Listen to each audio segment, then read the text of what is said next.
Traffic નિયમ તોડનારા વાહન ચાલકો ચેતી જજો। બનાસકાંઠામાં 115 વાહન ચાલકોના લાયસન્સ રદ કરવામાં આવ્યા। વાહન ચાલકો પાસેથી વસૂલાયો 2.49 કરોડનો દંડ। આરટીઓના આકરા વલણથી વાહન ચાલકોમાં ફફડાટ છે। 3 મહિનામાં ડ્રિંક એન્ડ ડ્રાઈવ અને નિયમ ભંગ કરનાર 115 વાહન ચાલકોના ડ્રાઇવિંગ લાયસન્સ રદ કરવામાં આવ્યા।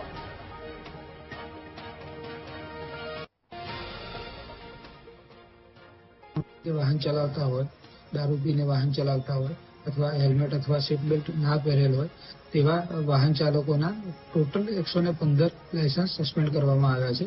जेमांथी 35 लायसन्स ओवर स्पीडमां वाहन चलाववा अथवा फेटल अकस्मात करेल होय तेवा केसमां, 5 लायसन्स दारू पीने वाहन चलावता होय तेवा केसमां, તેમજ 75 લાયસન્સ હેલ્મેટ તથા સીટ બેલ્ટ ના પહેરેલ હોય તેવા કેસમાં ટ્રાફિકના વારંવાર નિયમોનો ભંગ કરતા હોય તેવા કેસમાં લાયસન્સ સસ્પેન્ડ કરવામાં આવ્યા છે। આ રીતે વાહન ચલાવતા હોય, દારૂ પીને વાહન ચલાવતા હોય अथवा हेल्मेट अथवा सीट बेल्ट ना पहेरेल होय तेवा वाहन चालकोना टोटल 115 लायसन्स सस्पेन्ड करवामां आव्या छे।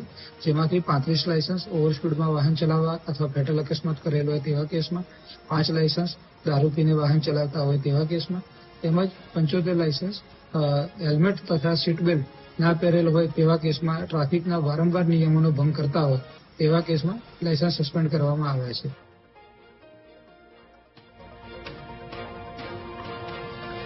તો બનાસકાંઠામાં નિયમો ભંગ કરનાર સામે આરટીઓ વિભાગ દ્વારા કાર્યવાહી કરવામાં આવી રહી છે। ટ્રાફિક નિયમ તોડનારા વાહન ચાલકો ચેતી જજો, કારણ કે બનાસકાંઠામાં 115 વાહન ચાલકોના લાયસન્સ રદ કરી દેવામાં આવ્યા છે અને 2.49 કરોડ રૂપિયાનો દંડ પણ ફટકારવામાં આવ્યો છે।